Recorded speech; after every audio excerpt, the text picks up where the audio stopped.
네, 안녕하세요. 로열로더 투자전략가 로로쌤입니다. 2019년 8월 20일 목요일 퇴근길 시황 시작하도록 하겠습니다. 자, 지금 오늘은 잭슨홀 미팅 경계감으로 쉬어가는 증시였어요. 그래서 오늘 조금 증시가 밀렸네 어쩌네 할 필요가 없습니다. 오늘은 자연스러운 거죠, 쉬는 게.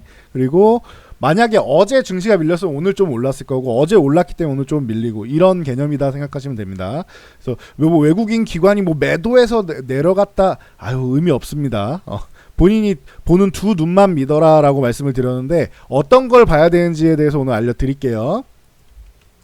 자, 다우지수 같은 경우는 26,100포인트 공방이라고 말씀을 드렸어요. 잭슨홀 미팅 이후에 파월 의장이 발언을 한 다음에 26,400을 넘어간다, 긍정적인 발언이 나오면은 여기를 넘어가서 안착해주고 위쪽으로 올라가려는 신호가 나와야 되고, 그리고 만약에 최악의 경우라도 25,500포인트 요 구간 정도에서는 지지력 테스트가 나와야 된다라고 말씀을 드렸죠. 그러니까 요 개념은 참고로 알고 계시면 될 것 같아요. 그래서 위쪽으로 26,100포인트 위쪽에 있으면 다행인 거고, 그 전까지 이 위쪽을 유지해 준다면은 26,400을 넘어갈 가능성이 높다. 긍정적인 발언이 나오면.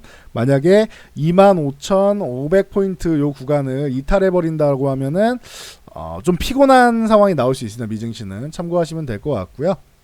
나스닥 같은 경우도 마찬가지입니다. 8,000포인트 넘어가야 됩니다라고 말씀드렸는데, 일단 위쪽에 있는 건 좋은데 조정이 나와도 7,800포인트는 이탈하지 않아야 된다라는 것만 알고 계시면 될 것 같아요. 지금 이게 잭슨홀 미팅에서 제롬 파월 의장이 금리 인하에 대한 금리 정책에 대해 어떻게 발언을 하느냐가 중요할 것 같습니다. 이거는 꾸준히 언급드려요. 트럼프는 계속 금리 인하라고 압박을 하고 있죠. 트럼프가 심지어 1%를 한 번에 내려야 되지 않겠느냐, 이런 제안까지 하고 있는데, 이건 좀 과한 것 같고요. 그래도 트럼프가 말로만 하는 게 아니고 연준을 압박하고 이제 금리 인하해라 계속 이런 얘기만 하는 게 아니고, 퍼팅 못하는 골퍼라는 얘기까지 하죠, 제롬 파월 의장한테. 근데 본인도 이제 연준만 믿을 수는 없으니까 급여세 인하 같은 경기부양 카드를 만지작거리고 있다 라는 얘기를 어저께 말씀을 드렸죠. 그래서 스스로 실천하는 대통령이다라는 뉘앙스를 주려고 노력은 하고 있습니다. 참고하시면 될 것 같고, 지금 현재 분위기는 그래요. 9월에 금리 인하할 가능성이 그래도 높지 않겠느냐. 파월 의장이 매파적 발언을 한 거면 이제 대표적으로 로젠 그린을 비롯해서 두 명이 이제 금리 인하에 대해서 반대표를 던졌다라고 말씀을 드렸죠. 그러면서 로젠 그린이 계속 지금 경기가 그렇게 나쁘지 않은데 뭘 내리냐, 이런 얘기를 계속하고 있다고 했죠. 그래서 여러분들이 이 부분은 참고하시고요. 그래서 파월 의장이 본인 혼자만의 의견이 아니라 의견을 종합해야 되기 때문에 이제 중간 조정, 임시 조치 같은 문구를 사용을 했는데, 이 부분을 좀 수정하면은 긍정적이 나올 수 있겠죠. 9월에 금리 인하를 할 가능성이 높은데 0.25냐 0.5냐, 시장에서는 0.5가 나오면 좋겠다라고 얘기를 하는 거죠. 참고하시면 될 것 같고, 만약에 9월에 금리 인하를 안 한다라고 하면 최악, 0.25면은 보통 0.5면은 환호할 가능성이 있지 않겠느냐라고 말씀드리겠습니다. 대신 0.5% 포인트를 인하할 경우에 당장은 환호할 수 있어요. 꾸준히 언급드렸지만 당장은 환호할 수 있다. 왜 환호를 하느냐? 유동성 공급. 금리 인하가 되면은 여러분들이 저축 금리 은행에다 맡겼는데 1%도 이자가 안 나와요. 그럼 은행에 맡기고 싶지 않죠. 물가 상승률도 못 따라가는 이자가 나온다. 0.5% 이렇게 이자를 준다고 쳐요. 예를 든 거예요. 극단적인 예를 든 겁니다. 0.5%의 이자를 준다. 그러면은 여러분들 은행에다 안 맡기겠죠? 여러분도 조금 더 이제 수익을 높일 수 있는 위험 자산 쪽을 찾게 될 거 아니에요. 투자 상품을 찾을 거고. 그러다 보니까 이제 증시로 돈이 몰리게 된다. 그리고 아까 위험자산 얘기도 말씀드렸는데, 이제 증시로 몰리면서 신흥국으로 몰리게 되는데, 신흥국에도 자금이 좀 잘 들어오게 되는데, 이렇게 되면은 우리나라도 혜택을 받을 수 있다, 수혜를 받을 수 있다, 유동성 공급에. 그러니까 참고 정도만 하고 계세요. 대신 이게 3에서 6개월 정도 지나면은 이게 유지되고 하면은 이제 증시가 상승했을 때 이거 유동성으로 올라왔는데 경기 침체라서 이렇게 되는 거 아니냐 라는 우려감이 나올 수 있습니다. 그래서 이 부분에 대해서 그런 부분에 대해서 이제 반론을 펼치고 이제 회복될 수 있다라는 자신감을 갖기 위해서는 미국이랑 그 사이에 6개월 안에 미국이랑 중국이랑 무역 협상 나오는 게 합의가 좀 도출돼야 된다. 이런 말씀을 꾸준히 언급드리고 있으니까 참고하시면 될 것 같아요. 그래서 금리 인하가 나오게 돼서 유동성 공급으로 시장이 한번 환호한 다음에 꼭 따라줘야 되는 거, 필수로 따라줘야 되는 게 미중 무역 전쟁이 해소가 되는 거. 중국이 트럼프 네가 재선에 당선되는지 한번 지켜보겠다라고 하면서 버티기 모드로 나가서 시간을 질질질 끌면은 글로벌 경기가 점점 안 좋아지겠죠. 그러면 경기 침체 우려가 더 강해지겠죠. 그러니까 빠르게 가급적이면 연말 연초에는 이제 협상이 타결되는 게 좋다. 만약에 트럼프 재선까지 확인했는데 정말로 트럼프가 재선이 됐다. 그럼 중국은 내줄 거 진짜 다 내줘야 됩니다. 미국이 1도 양보를 안 할 거예요. 그리고 트럼프는 아무래도 본인이 재선되기 전까지 이 부분을 마무리 지으려고 할 겁니다. 그러니까 최대한 빠르게 마무리를 하고 북한 카드 정도는 남겨놓고 이제 재선에 임할 가능성이 높으니까 참고 정도만 하시면 될 것 같아요. 이거는 아직 시간이 많이 남은 일이죠. 원래 4월에 됐었어야 되는데 중국이 갑자기 이제 시진핑의 입지도 있고 하니까 한번 뒤집었다. 쉽지 않은 일이라고 꾸준히 언급드리고 있는 이유입니다. 참고하시면 될 것 같고, 그래서 그러다 보니까 이런 경계감이 있으니까 잭슨 홀 미팅에서 파월이 뭐라고 할지 모르겠어요. 그쵸? 위쪽으로 해서 이제 우리한테 긍정적인 방향 0.25% 포인트, 이거는 기본이고 0.5%까지 이렇게 얘기를 할 것이냐, 가능성은 좀 낮아 보여요. 이거는 제일 높은 건 0.25%. 9월에 금리 인하를 하더라도 강력하게는 아니다. 하지만 추후 봐서 추가적으로 할 수 있다. 이 정도가 나오면 좋은데 모르겠네요. 0.5%포인트를 할 사람 같지는 않아 보이는데 또 이거는 봐야겠죠. 지켜봐야겠죠. 대신 금리 인하를 안 하겠다. 이건 지켜봐야지. 아직까지는 금리 인하 시그널이 안 보인다. 이런 소리를 하면은 그거는 시장에 좀 한 차례 큰 출렁임을 보일 수 있다라는 정도만 알고 계시면 되고요. 어제 제가 잘해줬다라고 한 게 미국 시장이 쉬었음에도 불구하고 좀 올랐죠. 그러니까 오늘은 21선 앞두고 살짝 쉬어도 괜찮은 구간이다. 잭슨 홀 미팅 앞두고 경계감이 있는. 어제 만약에 이렇게 살짝 밀렸으면 오늘 조금 올랐을 거예요. 그러니까 어제 오늘 같은 경우는 지수의 움직임은 사실 크게 의미는 없다. 위아래 방향을 결정하는 거는 지금 우리나라 자체에서 뭔가를 하는 게 아니라 잭슨 홀 미팅 결과를 보고 해야 된다. 로젠그렌 같은 사람들이, 로젠그렌 총재라고 해야겠죠. 총재 같은 사람들이 자꾸 이제 연준위원인데 나와가지고 매파적인 발언을 하고 하니까 시장에서 불안감이 좀 생기는데 이런 부분이 좀 해결이 돼야 된다. 해결이 되는 거는 파월 의장의 확실한 발언이 중요하다. 우리나라 시장 같은 경우는 지금 여러분들이 뉴스 보면은 이렇게 나올 거예요.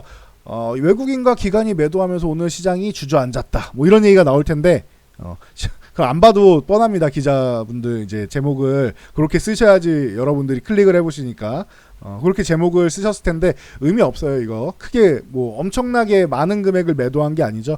어제 환율이 조금 내려가니까 소폭 매수하고 오늘 환율이 살짝 올라가니까 매도하고. 환율이 위쪽으로 올라가게 돼 원화 약세가 나오게 되면은 비중 조절이 나올 수 있다라는 건 꾸준히 언급을 드렸으니까 참고하시면 될 것 같아요. 제가 이거는 5월에도 말씀드렸죠. 환율 같은 경우는 1,200원을 한번 넘어갈 가능성이 높다. 빠르든 늦든 환투기 세력이 이번 이런 좋은 기회를 놔둘 리가 없다. 매번 이렇게 환율이 급락이 펼쳐지는 게 아니란 말이에요.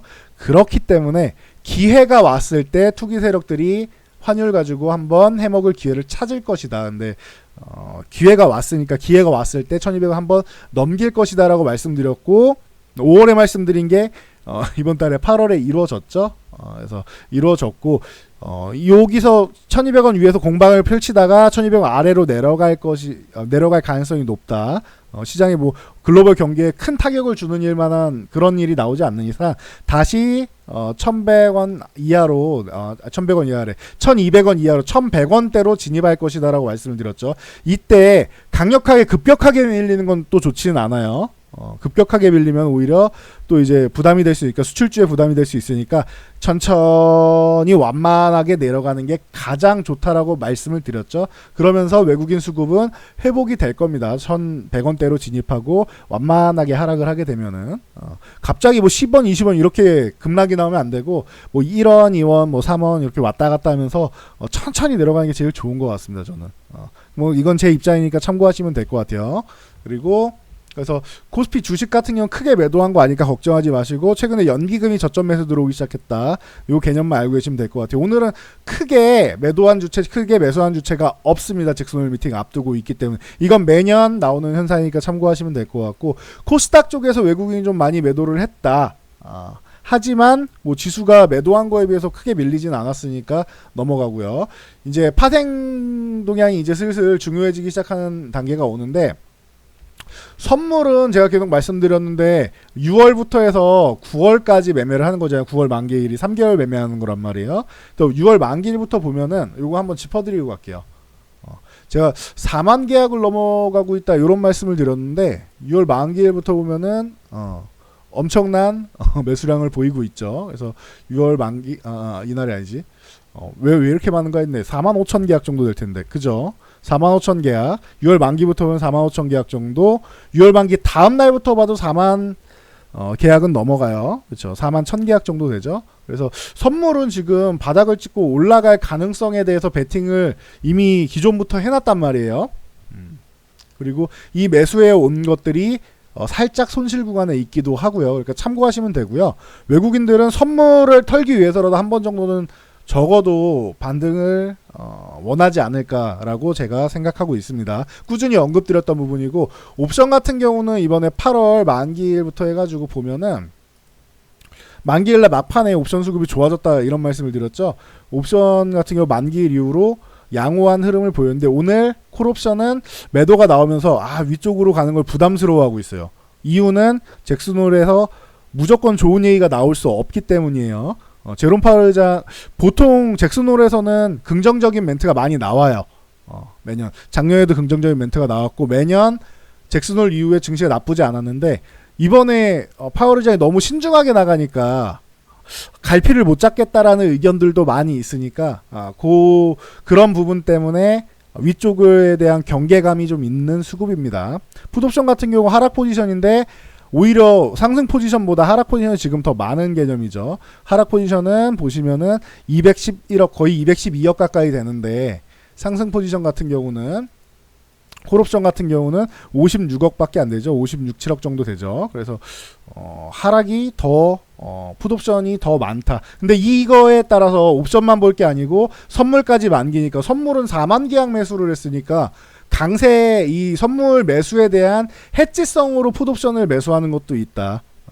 그럼 중요한 건 뭐냐? 지금 옵션 쪽에 오늘 같은 경우 매도가 이렇게 나오는데 콜옵션 매수가 들어오는 게 콜옵션 쪽에서 매수가 들어오는 게 가장 이상적인 것 같습니다. 가장 1순위가 돼야 되는 게 콜옵션 매수인 것 같아요. 제가 볼 때는. 그래서 콜옵션을 풀어주고 위쪽 방향을 쫙 열어주면은 2050포인트까지는 한 번은 가능성이 있을 것 같아요. 만약 2050까지 넘어간다? 그러면 그 다음에는 2050만 안착하면 하락에 대해서는 이제 우려감을 버려도 되는데 이 부분은 이제 잭슨홀 미팅이 잘해줘야 됩니다. 그래서 이 다음 달 만기일까지 수급 남은 부분 한번 살펴봤고요. 아직 앞으로도 좀 더 변화할 수 있으니까 지켜보자고요. 그래서 보시면 될 것 같고 삼성전자 주식을 보면은 44,000원 중요합니다라고 했는데 44,000원 정도는 지금 걸쳐만 놓고 있죠. 43,500원 이탈 안 하면은 그나마 다행인 거고 44,000원만 유지해주면은 언제든지 위쪽 방향을 볼 수 있다. 61선 이렇게 넘어가게 되면은 그 다음에 47,000원대를 다시 한번 두들길 수 있다.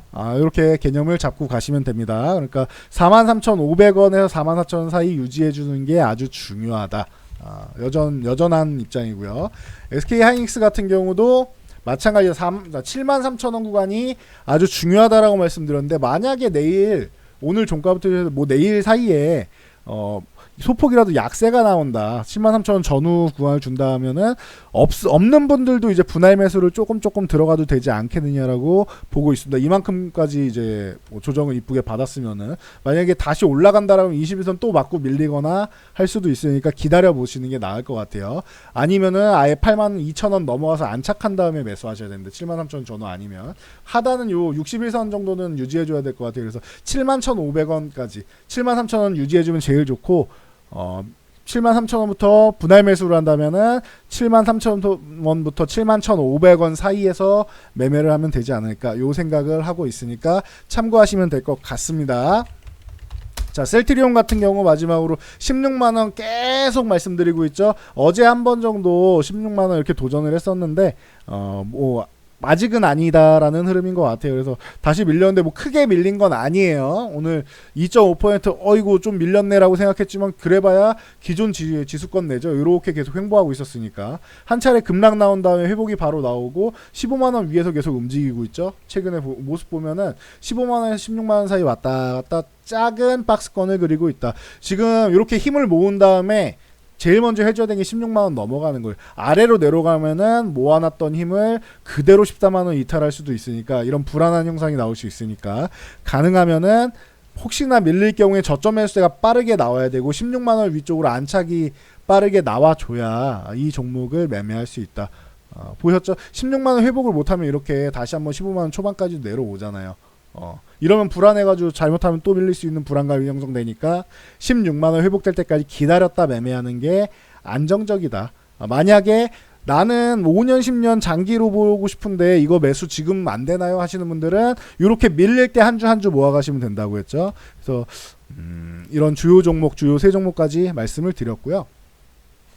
뭐 여전한 것 같습니다. 코스피는 1950포인트 위쪽에는 당연히 있어야 되고 위쪽 방향으로 해갖고 1990까지 한번 이렇게 슬슬 뭐 건드려 주고 그 다음에 2050포인트 여기 2050포인트 돌파해야지 하락을 멈추는 하락에 대한 위험을 벗어나는 구간이 된다. 말씀을 드렸고 코스닥도 마찬가지죠. 580포인트 이탈하면 절대 안 되고 580포인트는 항상 유지해줘야 되는 구간이고 630포인트 지금 610 이상으로 넘어왔다가 지금 조금 오늘 조정받은 거잖아요. 살짝 조정받은 거죠. 그러니까 630포인트를 넘어가서 안착해줘야 하락에 대한 추가적인 하락에 대한 위험을 벗어날 수 있다. 이렇게 보시면 될 것 같습니다. 그래서 특별한 사항을 보기보다는 두 눈으로 보이는 거 제가 말씀드렸죠. 이 수급에 대한 거는 눈으로 보이는 걸 보시는 게 맞는 것 같아요. 큰 물량이 금액이 큰 이 선물 같은 경우는 지금 현재 9월 만기 기준으로 선물은 매수 4만 계약 이상이 매수가 들어와 있고 선물은 그러니까 큰 금액은 위쪽 방향을 보고 있어요. 콜옵션 소폭 매수 그리고 풋옵션 매수 해서 전체적인 이 세 가지를 다 합치면은 콜 매도가 아닌 게 그나마 다행인 거고요. 풋옵션 매수 같은 경우는 조금 아쉽지만 요게 매도가 나와야 되는데 매수가 들어온 거는 좀 아쉽지만 선물 매수량에 비하면은 그나마 이거는 해지 정도 수준이다. 그러면 지금 앞으로 어떻게 해야 되느냐? 선물 매수를 더 많이 하고 콜 매수, 풋 매수 다 하면서 이제 그 풋을 버리는 프로텍티브 풋 전략이 나오던가 아니면은 이제 뭐 적어도 그 콜옵션에서 아주 강력한 매도를 하지 않는 범위 내에서 나오던가 뭐 이런 커버드 콜 전략이 나오는 건 그렇게 제가 선호하진 않으니까 그래서 이런 수급 선물은 아주 좋으니까 옵션 동향만 조금 돌아서면 좋을 것 같고 그거에 대해서 이제 뭐 큰 근거가 되는 거는 이제 제롬 파월 의장의 발언 이 부분에 대해서 팩트를 눈과 귀로 듣고 보고 결정하시면 될 것 같아요. 너무 예측만 하려고 하지 마시고 요건 확인하고 가시면 될 것 같습니다. 근데 아주 부정적인 발언만 하지는 않을 거라고 생각해요. 역대 잭슨홀에서는 대체적으로 시장에 부담을 주는 발언은 잘 안 하려고 하니까 연준 위원들이 아무리 파월 의장이 신중한 사람이어도 신중하고 고민을 많이 하고 어떻게 보면은 뭐 소심한 사람이라고도 할 수 있는데 저는 신중한 사람이라고 얘기를 합니다. 신중한 사람이라서 뭐 돌다리로 두들기고 보자 이런 경향이 있긴 하지만 또 한 번 이렇게 매파적인 발언으로 시장에 부담을 주는 발언을 한번 하면은 그동안 보면은 부담 주는 발언 한번 하면 그 다음에는 다시 한번 시장에 우호적인 발언을 했었으니까 이거를 한번 기대를 해볼게요. 저는 이렇게 기대를 하고 있는데 이대로만 나와준다면 다행인 거고 만약에 부담되는 발언을 한다라고 하면은 그 뒤에 가서 다시 한번 보고 확인하고 말씀을 드리도록 하겠습니다. 최악의 상황으로 말씀드렸던 지지선들만 뭐 강력하게 이탈하거나 하지 않으면은 최악의 상황은 아니니까 일단 지켜보면서 판단을 하자고요. 그래서 여러분의 눈과 귀를 보고 믿으시면 될 것 같습니다. 그래서 여기까지 하고 마무리하고 저는 다음 영상으로 넘어가도록 하겠습니다. 성공 투자하시고요. 오늘 이렇게 조금 쉬어간다고 실망하실 필요 없다고 제가 미리 말씀드렸죠. 계속 올라가는 게 아니라 쉴 거다라고 말씀드렸죠. 잭슨홀 미팅 앞두고. 그러니까 실망하실 필요 없어요. 이건 자연스러운 관망세니까. 기존 수급 자체만 보면은 선물 수급이 워낙 좋아서 9월까지는 기대감이 높고 풋옵션 매수가 조금 있는 게 아쉽긴 하지만 그렇다고 콜옵션 매수가 없는 것도 아니고 잭슨홀 미팅 이후에 방향을 보면은 괜찮지 않을까 생각됩니다. 여기까지 정리해드리고 넘어갈게요. 저는 다음 영상으로 돌아오겠습니다.